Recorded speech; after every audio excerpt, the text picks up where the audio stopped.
ไหนนี่มันคืออะไรแล้วนี่ Minecraft บ่ใช่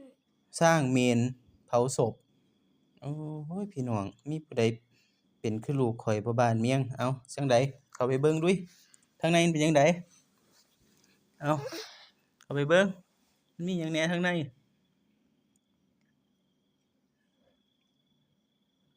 โอ้ยในโพดซูมออกอีกอู้ยประตูรีเทลเวอร์วังอลังการเปิดประตูได้อีกป๊าดเข้าไปดุยมีอะไร